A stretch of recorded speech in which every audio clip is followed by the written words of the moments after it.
Hello students, एमपीबीटीच्या online सेरीजमध्ये तुम्हा सर्वांचं स्वागत आहे. माझं नाव सोनाली लोंढे. प्रिव्हियस लेक्चरमध्ये आपण एक लॉ बघितला होता. तो कोणता होता? हेनरीज लॉ, की ज्याच्यावर आपण एक न्यूमेरिकल बघितलं होतं. आज आपण बघणार आहोत दुसरा न्यूमेरिकल. बघा, न्यूमेरिकल मी बोर्डवर लिहिलेलं आहे. न्यूमेरिकल काय लिहिलंय तर fish generally need O2 in concentration O2 concentration in water at least 3.8 milligram per liter for survival. What a partial pressure of O2 above the water is needed for the survival of a fish. Given तुम्हाला given दिलेलं आहे. Solubility of the water O2 in water at 0 degree Celsius and 1 atmospheric partial pressure is 2.2 into 10 raised to minus 3 mole per liter. तर त्याच्यामध्ये तुम्हाला बघा आधी given लिहायचे. तर गिवन काय बघा, तर पहिल्यांदा दिलेला आहे तुम्हाला O2 कॉन्सन्ट्रेशन इन वॉटर. तर याच्यामध्ये दिलेलं आहे तर O2 कॉन्सन्ट्रेशन इन वॉटर म्हणजे तुम्हाला सोल्यूटची क्वांटिटी दिलेली आहे ती किती आहे तर 3.8 मिलीग्रॅम पर लिटर. ठीक आहे. नेक्स्ट पुढे काय आहे, याला मी काय करते ग्रॅम मध्ये कन्वर्ट करून घेते. 3.8 into 10 raise to minus 3 gram per litre. मिलीग्रॅमचा ग्रॅम करताना आपण त्याला काय करतो into 10 raise to minus 3 multiply करतो. नेक्स्ट पुढे काय दिलेलं आहे बघा, तर पार्शियल प्रेशर म्हणजे O2 in water at 0 degree Celsius म्हणजे तुम्हाला काय दिलेलं आहे इथं सोल्युबिलिटी दिलेली आहे O2 ची. Solubility of O2 is equal to किती आहे तर 2.2 इंटू 10 रेज टू मायनस 3 मोल पर लिटर. ठीक आहे. अजून काय दिलेलं आहे तर 1 ATM म्हणजे ऍटमॉस्फेरिक प्रेशर किती आहे तुमचं 1 ATM आहे. म्हणजे प्रेशर किती आहे तुमचं इथं 1 ATM. आणि हा जो काय 1 ऍटमॉस्फेरिक प्रेशर आहे तो कुणाच्या इक्वल असतो तर 1.013 बारच्या इक्वल असतो. कधी लक्षात ठेवा, कारण की ही जे काय टर्म आहे ती आपल्याला यूज करायची आहे न्यूमेरिकल्स मध्ये. तर 1 ATM हा कुणाच्या इक्वल असतो तर 1.013 बारच्या इक्वल असतो. ठीक आहे. तर आता करूयात आपण कॅल्क्युलेशन्स मध्ये काय करायचं आपल्याला, काय कॅल्क्युलेट करायचंय तर आपल्याला प्रेशर कॅल्क्युलेट करायचंय. बरं, त्याच्यासाठी आपल्याला काय दिलेलं आहे तुम्हाला इथं O2 चं concentration solubility of the O2 दिलेलं आहे. म्हणजे तुम्हाला इथं कशाची व्हॅल्यू दिलेली आहे S ची व्हॅल्यू दिलेली आहे. तुम्हाला इथं प्रेशरही माहिती आहे, तर तुम्ही त्याच्यावरून काय कॅल्क्युलेट करणार आधी तुम्ही हेनरीज लॉ बघितलाय. तुम्ही हेनरीज लॉ काय सांगतो तर S is equal to KH into P हे इक्वेशन आहे. हे इक्वेशन यूज करून आपल्याला काय करायचं आधी हा जो काही KH आहे हा KH ची व्हॅल्यू आपल्याला पहिल्यांदा काय करावं लागेल कॅल्क्युलेट करावं लागेल. तर by using formula of Henry's law तुम्ही हवं तर पुढे लिहा. काय फॉर्म्युला आहे तर S is equal to KH into P. Therefore KH is equal to आपल्याला काय करायचंय, काय कॅल्क्युलेट करायचंय हा हेनरीज लॉ कॅल्क्युलेट करायचा. सॉरी, हा हेनरीज कॉन्स्टंट कॅल्क्युलेट करायचा म्हणून KH इज इक्वल टू काय येणार S divided by P. S ची व्हॅल्यू किती आहे तुमची 2.2 इंटू 10 रेज टू मायनस 3 मोल पर लिटर डिवायडेड बाय हा किती आहे 1 ATM. प्रेशर तुमचं किती आहे 1 ATM, पण 1 ATM हा कुणाच्या इक्वल आहे 1.013 बारच्या इक्वल आहे. इथे मी बार मध्ये त्याला का कन्वर्ट केलं कारण की हा जो काही KH इक्वेशन किंवा त्याचं युनिट काय आहे तुम्ही हवं तर चेक करा. ते त्याचं युनिट काय आहे तर मोल लिटर रेस्ट मायनस 1 बार रेस्ट मायनस 1 आहे. म्हणून आपण ह्याला काय करतोय बार मध्ये कन्वर्ट करतोय. म्हणून इथे काय ना 1.013 बार. ठीक आहे. तर माझं यांचं तुम्ही काय करायचंय by using the log table answer काढायचे. बाय युझिंग लॉग टेबल माझा आन्सर ह्याचा आलेला आहे 2.17 into 10 raise to 2.17 into 10 raise to minus 3 mole litre raise to minus 1 bar raise to minus 1. ठीक आहे. तर हे झालं. आता आपण काय काढलेलं आहे इथं KH कॅल्क्युलेट केलेलं आहे.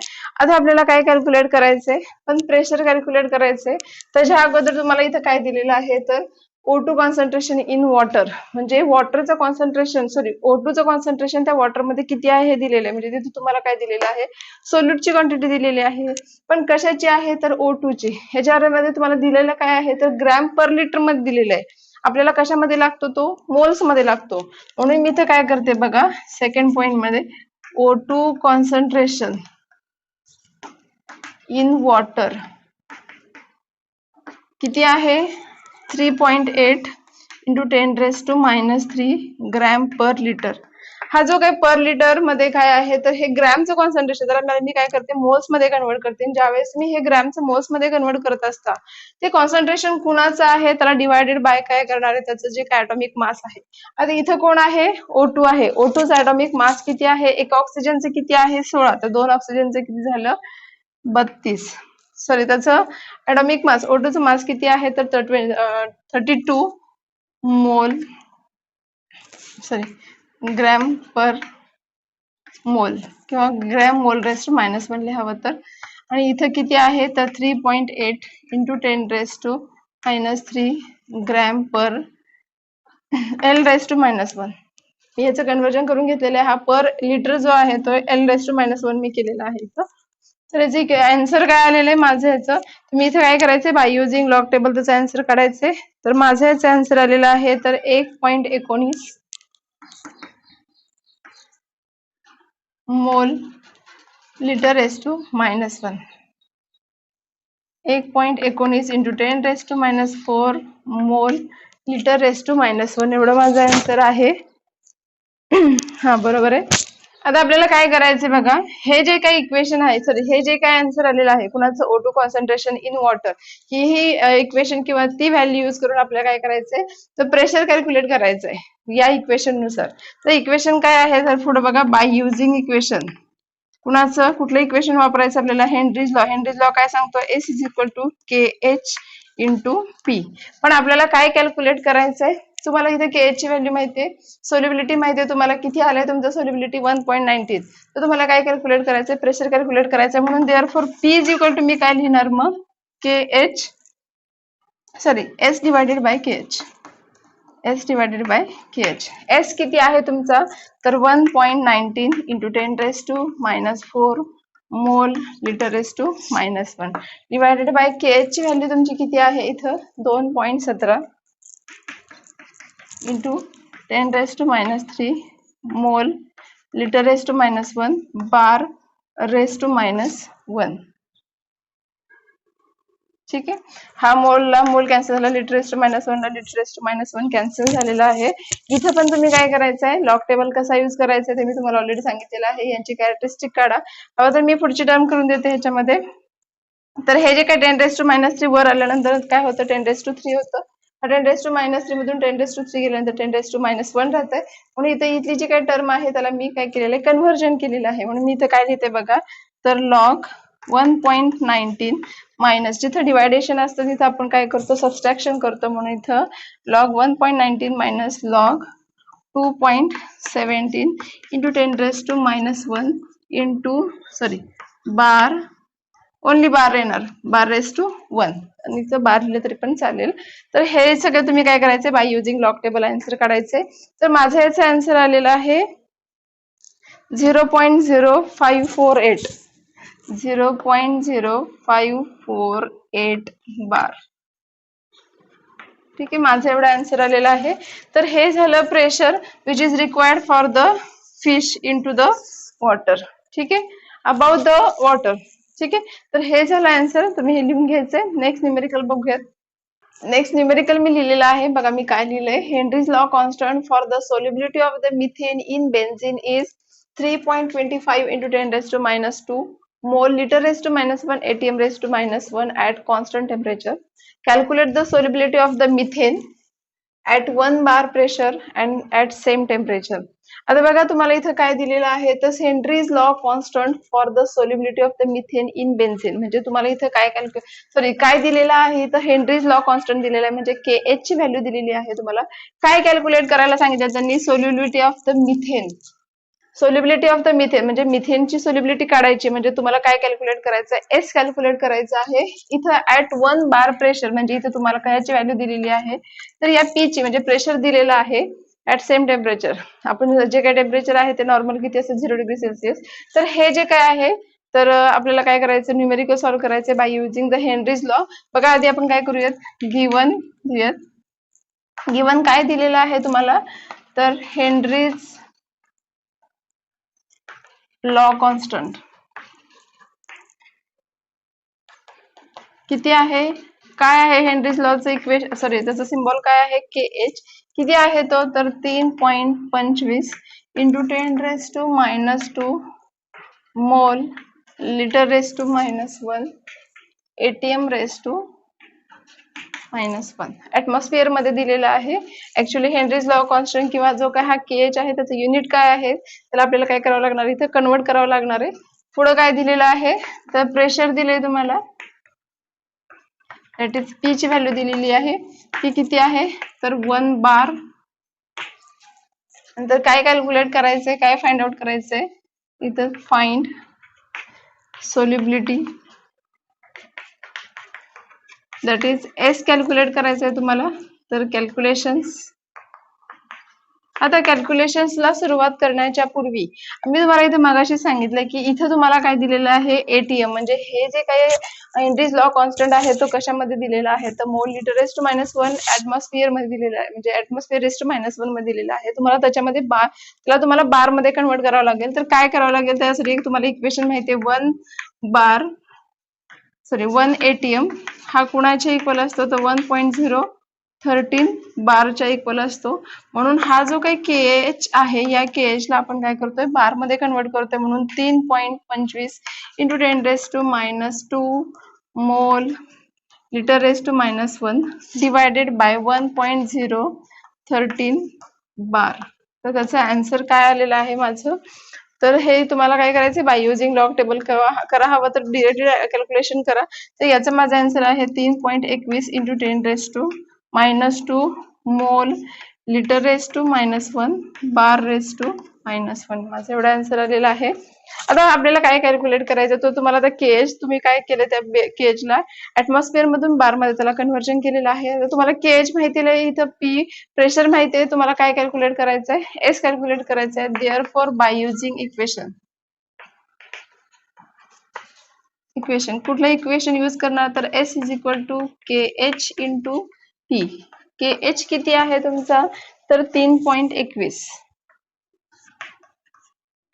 इंटू 10⁻² मोल litre raise to -1 bar raise to -1. ठीक आहे. इंटू इथं काय आहे, पी प्रेशर किती आहे तुमचं, 1 bar into 1 bar raise to 1 म्हणलं तरी चालेल, रेस टू नाही लिहिलं चालेल. तर हा रेस टू -1 ला हा रेस टू 1 कॅन्सल झाला. तर तुमचा आन्सर काय लिहितोय मग, 3.21 इंटू 10⁻² मोल लिटर रेस टू -1. ठीक आहे. तर हे झालं तुमचं सोल्युबिलिटी कुणासाठी, तर मिथेनसाठी. न्यूमेरिकल लिहून घ्या. बघा आपला नेक्स्ट पॉइंट काय आहे, द कॉन्सन्ट्रेशन ऑफ सोल्युशन किंवा स्ट्रेंथ ऑफ सोल्युशन. आता बघा कॉन्सन्ट्रेशन ऑफ सोल्युशन किंवा स्ट्रेंथ ऑफ सोल्युशन मध्ये फॉर एक्झाम्पल सांगते की आहे आपल्याला बघायचं काय. आता फॉर एक्झाम्पल तुमच्या घरी रिलेटिव्ह झाले, तुम्ही काय करता, पहिल्यांदा चहा ठेवता, बरोबर आहे. चहा ठेवला तुम्ही, चहा तुमच्या रिलेटिव्हला दिला, त्यानंतर ते रिलेटिव्ह जर समजा इन केस त्यांना तो चहा जर आवडला, तर ते तुम्हाला काय विचारतील की चहा मध्ये तुम्हाला काय म्हणतील, चहा छान झालाय, बरोबर आहे.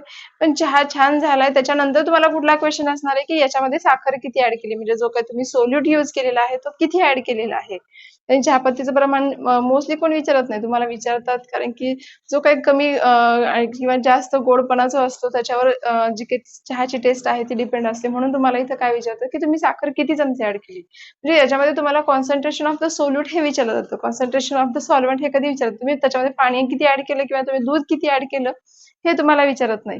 तर तसंच ह्या केमिस्ट्रीमध्ये सुद्धा काय केलं जातं की जे काही सोल्युशन्स आहेत त्या सोल्युशन्सचे कॉन्सन्ट्रेशन टर्म्स हे काय केलं जातात, by using the different properties हे काय केलं कॅल्क्युलेट केलं जातं. तर त्याच्या अशा 8 टर्म्स आहेत की या 8 टर्म्स यूज करून तुम्हाला काय केलं जातं, तर याच्यामधले जे काही कॉन्सन्ट्रेशन आहेत सोल्युशन मध्ये सोल्यूटचं जे काही कॉन्सन्ट्रेशन आहे ते कॅल्क्युलेट केलं जातं. तर बघा आधी त्याच्या आधी कॉन्सन्ट्रेशन ऑफ द सोल्युशन म्हणजे काय, तर ज्यावेळेस अमाऊंट ऑफ ए सोल्यूट तुम्ही काय करता, डिझॉल्व्ह करता कशामध्ये, amount of a sufficient amount of A solvent मध्ये, त्या पूर्ण प्रोसेसला आपण काय म्हणतो, कॉन्सन्ट्रेशन ऑफ ए सोल्युशन. बघा मी डेफिनेशन लिहिते. डेफिनेशन काय आहे, the amount of solute dissolved in a dissolved in per unit of amount of solvent or solution म्हणलं तरी पण चालते, is known as concentration of solution or strength of solution म्हणलं तरी पण चालेल. तर ही झाली definition concentration of the solution. Definition फार महत्वाची नाही, पण याच्यामध्ये जे काय कॉन्सन्ट्रेशन टर्म्स जे काय आहेत ते आपल्याला बघायचे आहे. तर याच्यामध्ये पहिली आता आपण बघूयात कॉन्सन्ट्रेशन टर्म्स बाय की जे काही सोल्युशन आहे त्याच्यामध्ये किती सोल्यूट आहे हे जर मेजर करायचं असेल तर कुठल्या कुठल्या कॉन्सन्ट्रेशन टर्म्स यूज केल्या जातात. तर त्याच्यामध्ये पहिली आहे मोल फ्रॅक्शन. पहिली कॉन्सन्ट्रेशन टर्म आहे मोल फ्रॅक्शन. आता मोल फ्रॅक्शन म्हणजे काय ऑलरेडी आपण बघितलेलं आहे किंवा तो कशाने इंडिकेट केला जातो, एक्स ने इंडिकेट केला जातो. तर मोल फ्रॅक्शनचं इक्वेशन काय आहे, तर moles of the solute divided by total number of the moles in the solution. बघा इक्वेशन लिहिते मी इथं, काय इक्वेशन आहे, तर moles of solute divided by total number of moles कशामधले, इन सोल्युशन, सोल्युशन मधले. हे जे काही इक्वेशन आहे ते कुणाचं आहे, मोल फ्रॅक्शनचं. किंवा ह्याची डेफिनेशन जर सांगायची म्हणली तर काय सांगणार तुम्ही definition, it is defined as the moles of the solute divided by total number of the moles into the solution which is non as the mole fraction and it is indicated by the x and the equation of this mole fraction is this. जे काही मी बोर्डवर लिहिलेलं आहे ते त्याचं equation आहे. जर समजा इन केस कन्सिडर करा हे एक बीकर आहे आणि या बीकर मध्ये काय आहे तर एक्स ए आणि एक्स बी किंवा N A sorry X A नाही N A N B N A N B असे त्याच्यामध्ये काय आहेत तर नंबर ऑफ मोल्स आहेत. तर हे जे काय एन ए आणि एन बी हे काय आहे तर एन ए कन्सिडर करा हा नंबर ऑफ सोल्यूट आहे आणि एन बी कन्सिडर करा हे नंबर ऑफ द सॉल्वंट्स आहेत. एन ए म्हणजे कोण, number of the solute, N B म्हणजे कोण, नंबर ऑफ द सॉल्वंट. तर हे जे काही सोल्युशन आहे ते एन ए आणि एन बी यांनी काय झालेलं आहे, तयार झालेलं आहे. तर याच्यामध्ये जर समजा मला मोल फ्रॅक्शन काढायचं असेल कुणाचा, तर नंबर ऑफ द सोल्यूट आणि हा नंबर ऑफ द सॉल्वंट साठी जर मला मोल फ्रॅक्शन काढायचा असेल तर तुम्ही तो कसा कॅल्क्युलेट करणार, किंवा याच्यासाठी इक्वेशन काय लिहिणार तुम्ही, number of moles of solute किंवा मोल्स कशाने इंडिकेट करतो आपण, एन नी. कशासाठी तर मोल्स ऑफ सोल्यूट आहे म्हणून मी इथं काय देते, एन सोल्यूट डिवायडेड बाय हा total number of the moles in solution. Solution कसं कशाचं प्रिपेअर होतं तर ह्याच्यामध्ये कोण असतात तर एन्स ऑफ सोल्यूट प्लस कोण असतं एन्स ऑफ सॉल्वंट. हे इक्वेशन कुणाचं आहे तर मोल फ्रॅक्शनचं. आता बघा मी तुम्हाला काय म्हणलं, जर मला समजा हे n A that is the number of moles of the solute आणि एन बी म्हणजेच कोण, number of moles of the solvent, यांचं जर मला मोल फ्रॅक्शन कॅल्क्युलेट करायचं असेल तर तो कसा कॅल्क्युलेट करणार. आता for a solution, a solution म्हणजे काय की ज्याच्यामध्ये काय आहे नंबर ऑफ मोल्स ऑफ ए आहेत. ठीक आहे, तर ए सोल्युशन साठी जर मला एक्स ए सॉरी मोल फ्रॅक्शन कॅल्क्युलेट करायचं असेल तर मी काय लिहिणार, मोल फ्रॅक्शन ऑफ एक्स ए म्हणजे कोण, एक्स म्हणजे कोण तर मोल फ्रॅक्शन, आणि कुणासाठी ए सोल्युशन साठी म्हणून मी एक्स ए लिहिलेला आहे. तर x A is equal to काय येणार मग इथं एन ए, एन ए म्हणजे कोण, number of moles of the solution sorry number of moles of the solute that is the present in a solution, a solution मध्ये divided by N A plus N B. N A plus N B का लिहिलं मी, तर हा जो काही beaker आहे त्याच्यामध्ये number of moles of the solute आणि number of moles of solvent आहे. टोटल नंबर ऑफ द त्याच्यामध्ये सोल्युशन मध्ये कोण आहे तर एन ए आणि एन बी आहे म्हणून इथे डिवायडेड बाय एन ए आणि एन बी लिहिलं. असंच जर मला नंबर ऑफ मोल्स ऑफ किंवा मोल फ्रॅक्शन ऑफ जर बी कॅल्क्युलेट करायचं असेल तर तुम्ही काय लिहिणार, फक्त एन ए च्या ऐवजी इथं काय येणार एन बी. एन बी म्हणजेच कोण आहे तर number of moles of the solute present in the B solution divided by N A plus N B. ठीक आहे, तर हे झालं मोल फ्रॅक्शन ऑफ द ए आणि mole fraction of the B solution. तर हा पहिला कन्सेप्ट की ज्याच्यामध्ये काय जो एक कॉन्सन्ट्रेशन पहिली टर्म की ज्याच्यामध्ये आपण काय कॅल्क्युलेट करतो तर मोल फ्रॅक्शन. तर ह्याचं इक्वेशन इथे मी बोर्डवर लिहिलेलं आहे. हे खासचं काही महत्वाचं नाहीये, फक्त तुम्हाला हे मोल फ्रॅक्शन कॅल्क्युलेट कसं करायचं हे तुम्हाला माहित असणं गरजेचं आहे. तर याची सेकंड टर्म आहे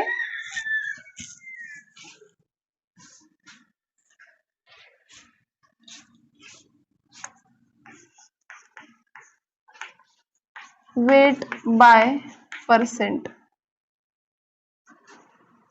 आता बघा पर्सेंट काय आपण पर्सेंटेज कॅल्क्युलेट करतो याचा अर्थ आपण काय करतो त्याला 100 ने काय करतो मल्टिप्लाय करतो. म्हणून याच्यामध्ये आता कुणाचं पर्सेंटेज कॅल्क्युलेट करायचं मी मगाशीच तुम्हाला सांगितलं होतं की याच्यामध्ये जे काय सोल्युशन कॉन्सन्ट्रेशन कॅल्क्युलेट करतो ही जी एक आहे वेट बाय पर्सेंट ही एक काय आहे तर कॉन्सन्ट्रेशन टर्म आहे. आता कुणाचं कॉन्सन्ट्रेशन कॅल्क्युलेट करायचं तर सोल्यूटचं की जे की कशामध्ये प्रेझेंट असणार सोल्युशन मध्ये प्रेझेंट असणार. म्हणजेच याच्यामध्ये मी जर इक्वेशन लिहायचं म्हणलं तर काय इक्वेशन येणार हा पर्सेंटेज त्याचा सिम्बॉल काय पर्सेंटेज वेट बाय वेट. याच्यामध्ये वेट बाय वेट का लिहिते मी जे काही वेट आहे तेच म्हणजे कोण असतं मास असतं. म्हणून याच्यामध्ये equation is equal two moles of solute mass of solute. जर तुम्हाला सोल्यूटचं मास कॅल्क्युलेट करायचं असेल तर त्याच्यामध्ये काय केलं जातं वेट बाय पर्सेंट हे इक्वेशन यूज केलं जातं. तर मास ऑफ सोल्यूट डिवायडेड काय येणार इथं मग मास ऑफ सोल्युशन आणि पर्सेंटेज कॅल्क्युलेट करायचंय म्हणून त्याला आपण काय करतो इंटू 100. तर ही एक कॉन्सन्ट्रेशन टर्म आहे की ज्याच्यामध्ये मास ऑफ द सोल्यूट आणि मास ऑफ द सोल्युशन हे कॅल्क्युलेट केलं जातं by using this equation. Next concentration term आहे बघा व्हॉल्यूम बाय पर्सेंट. आता इथं पण पर्सेंट आहे म्हणजे काय तर तुम्हाला याला काय करावं लागणार आहे 100 ने मल्टिप्लाय करावं लागणार आहे. इथं percent by volume by volume. इथं व्हॉल्यूम बाय व्हॉल्यूम मी का लिहिले बघा तर इथं काय आपले आता कुणाचं व्हॉल्यूम तुम्हाला कॅल्क्युलेट करायचंय तर जो काही सोल्यूट आहे तो सोल्यूटचं व्हॉल्यूम किती आहे म्हणून इथं काय आहे तर volume of solute divided by volume of solution आणि इंटू त्याला काय येणार 100. ठीक आहे. तर ही तिसरी concentration term volume by percentage मध्ये कॅल्क्युलेट करायचं म्हणून मी याला काय केलं इंटू 100 केलं. नेक्स्ट आहे वेट बाय व्हॉल्यूम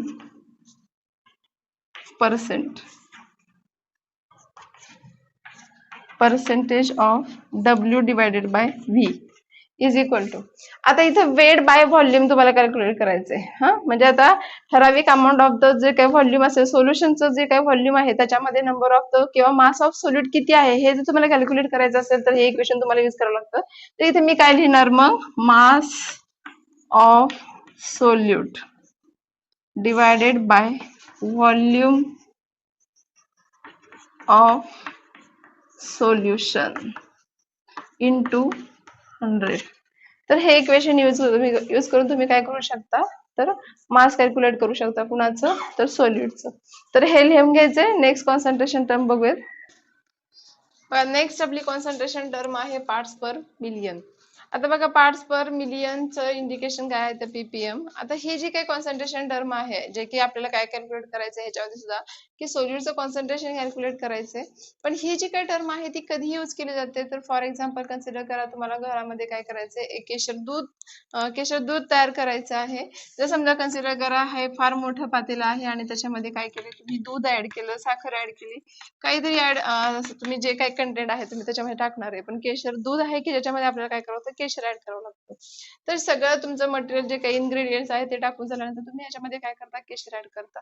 आता ज्यावेळेस तुम्ही याचा कन्सिडर करा ह्याच्यामध्ये तुम्ही 1 ते 2 पीसेस काय केलेले केशरचे ऍड करतो. आता 1 ते 2च पीसेस त्याच्यामध्ये ऍड करावं लागतं हे तुम्हाला माहिती आहे कारण की केशरचं जर कॉस्ट बघितली तर ते फार महाग आहे. तर तुम्ही एक डबी तर त्याच्यामध्ये टाकत नाही तुम्ही फक्त 1 ते 2 पीस त्याच्यामध्ये काय करता त्याच्यामध्ये ऍड करता. म्हणजे हे जे काही सोल्यूटचं कॉन्सन्ट्रेशन आहे जे की अगदी कमी प्रमाणामध्ये असतं तर ते कॅल्क्युलेट करायचं असेल तर काय केलं जातं तर पीपीएम ही टर्म यूज केली जाते. किंवा कन्सिडर करा की तुम्ही ह्याच्यामध्ये काय करताय एक वेलची तुम्ही वेलचीचं घरामध्ये आपण आंब्याचा रस करतो आंब्याच्या रसामध्ये आपण काय करतो वेलची पूड टाकतो किंवा वेलची पावडर टाकतो. तर याच्यामध्ये जास्तीत जास्त काय करतो आपण जी काही एक विलायची असते ती विलायची आपण सोलून त्याच्यामध्ये ऍड करतो अख्खी बर्नीच्या बर्नी टाकतो तर नाही त्याच्यामध्ये त्याचं कॉन्सन्ट्रेशन फार कमी असतं. तर असा सोल्यूट की ज्याचं कॉन्सन्ट्रेशन त्या सोल्युशन मधलं फार कमी आहे तर ते कॅल्क्युलेट करण्यासाठी काय केलं जातं तर पीपीएम ही टर्म यूज केली जाते. तर याच्यासाठी इक्वेशन काय आहे बघा तर mass of solute divided by mass of solution. आता मगाशी आपण जसं की पर्सेंटेज मध्ये कॅल्क्युलेट करत होतो म्हणून त्याला इंटू 100 करत होतो, पण पीपीए म्हणजे अगदी लहान कणांचं तुम्हाला काय करायचं इथे मेजरमेंट करायचं, म्हणून याला काय करायचं इंटू 10⁶ ने काय करायचं मल्टिप्लाय करायचं. इंटू 10⁶ म्हणजे एकावर किती शून्य तर 6 शून्य. तर mass of solute divided by mass of solution याला काय करायचं इंटू 10⁶ ने काय करायचं मल्टिप्लाय करायचं. तुम्हाला काय मिळेल तर parts per million for the solute मिळेल. तर नेक्स्ट आहे कॉन्सन्ट्रेशन, ही झाली कॉन्सन्ट्रेशन टर्म पार्ट्स पर मिलियन. आता नेक्स्ट आहे बघा, ह्याच्यामध्येच कव्हर करूयात आपण. ठीक आहे, तर नेक्स्ट आहे मोलॅलिटी. आता मोलॅरिटी, नॉर्मॅलिटी हे सगळं आपल्याला काय करायचंय बघायचंय, जे की फार महत्वाचं आहे. तर या चॅप्टर मध्ये याचा जास्तीत जास्त यूज करायचा आपल्याला. मोल फ्रॅक्शन, मोलॅरिटी, नॉर्मॅलिटी आणि मोलॅलिटी. तर ह्याचं आपल्याला काय करायचंय मोस्टली याच्यामध्ये बघायचंय. आता बघा मोलॅलिटी, आतापर्यंत आपण काय केलेलं आहे तर मास ऑफ सोल्यूट असेल, व्हॉल्यूम ऑफ सोल्यूट असेल किंवा वेट ऑफ सोल्यूट असेल, तर या जो काही हा सोल्यूट आहे त्याला आपण काय करत होतो, ह्या डिवाइडच्या खाली कुणाचं लिहित होतो तर व्हॉल्यूम ऑफ सोल्युशन असेल, मास ऑफ सोल्युशन असेल, वेट ऑफ सोल्युशन असेल किंवा हा जो काही मास ऑफ सोल्युशन असेल, प्रत्येक वेळेस आपण काय केलं सोल्युशन दिलं. पण कुणाच्या केसमध्ये मोलॅलिटीच्या केसमध्ये आपल्याला काय करायचंय तर हे जे काही डिवाइड आहे किंवा ही जी काही डिवाइडची लाईन आहे त्याच्या खाली कोण येणार आहे इथं तर मास ऑफ द सॉल्व्हंट येणार आहे. पण जो की कशामध्ये असणारा तर केजी म्हणजे किलोग्रॅम मध्ये असणारा. बघा त्याचं इक्वेशन मी आधी लिहिते. इक्वेशन काय आहे तर molality is indicated by the small M. त्याचं इक्वेशन काय आहे तर बघा moles of solute divided by mass of solvent in KG. बघा मी काय लिहिलंय तर moles of solute divided by mass of the solvent in KG. याच फक्त मोलॅलिटी मध्ये फक्त काय केलं जातं तर डिवाइडला फक्त सॉल्व्हंट यूज केलं जातं. अदर ठिकाणी सगळीकडे तुम्ही जर बघितलं तर सोल्युशनच तुम्हाला दिसेल. तर फक्त या केसमध्ये किंवा मोलॅलिटीच्या केसमध्ये फक्त काय करतो आपण त्याला डिवायडेड बाय सॉल्व्हंटचे जे काही मास आहे पर केजी त्याला आपण काय करतो ते लिहितो. आता बघा ह्याची जर मला डेफिनेशनच लिहायची असेल मोलॅलिटीची तर मोलॅलिटीची डेफिनेशन काय बघा, it is defined as total number of moles of solute that present in kilogram of solvent किंवा 1 किलोग्रॅम ऑफ सॉल्व्हंट म्हटलं तरी पण चालेल, जे की ते मोलॅलिटीची डेफिनेशन आहे. तर हे झालं इक्वेशन मोलॅलिटीचं. ही कॉन्सन्ट्रेशन टर्म यूज करून आपण काय करतो तर number of moles of solute calculate करू शकतो.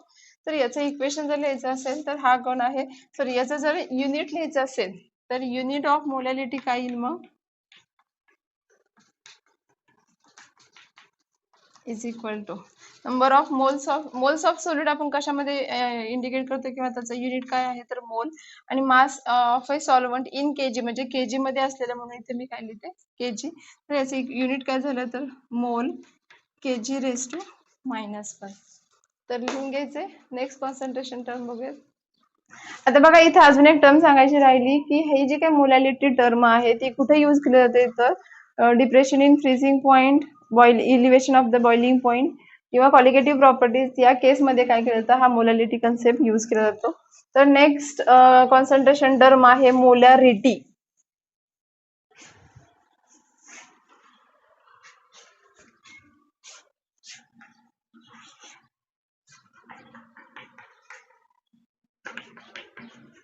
which is indicated by capital M. त्याचं इक्वेशन काय आहे बघा, moles of solute divided by volume of solution in liter.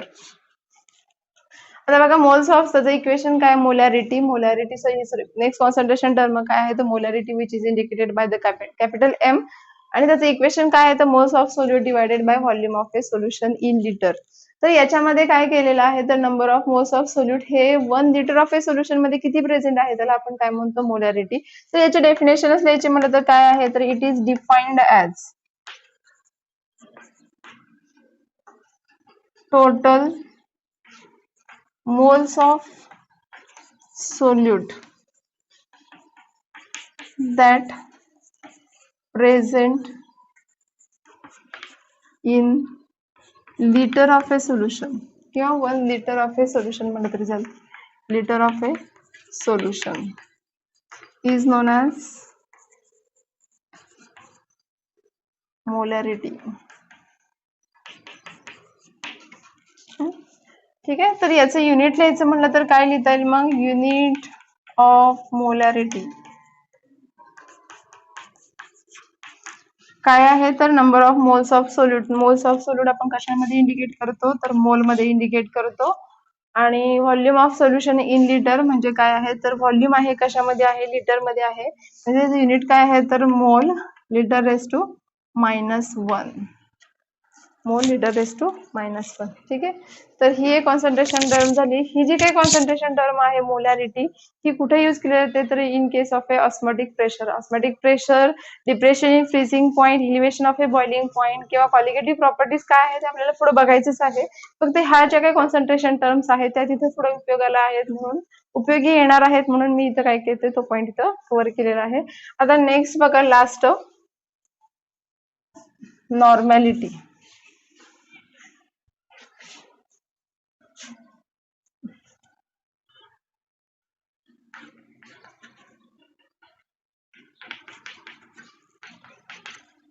आता नॉर्मॅलिटीचं इक्वेशन काय बघा तर इक्विव्हॅलंट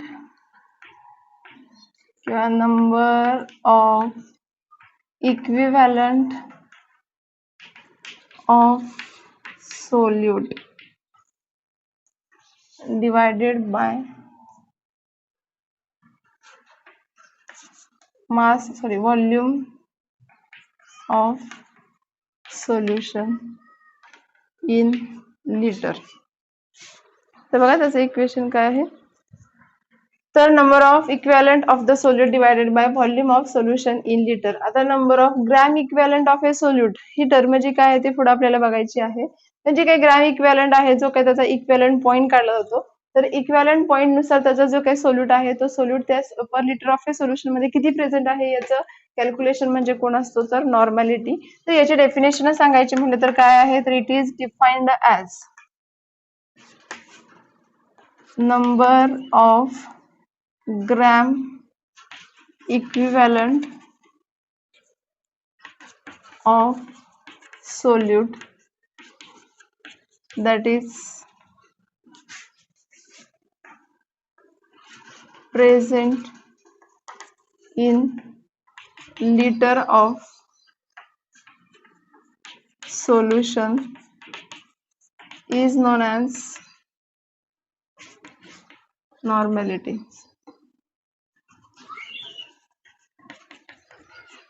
ठीक आहे. आणि ही जी काय नॉर्मॅलिटी आहे त्याचं युनिट काय आहे बघा तर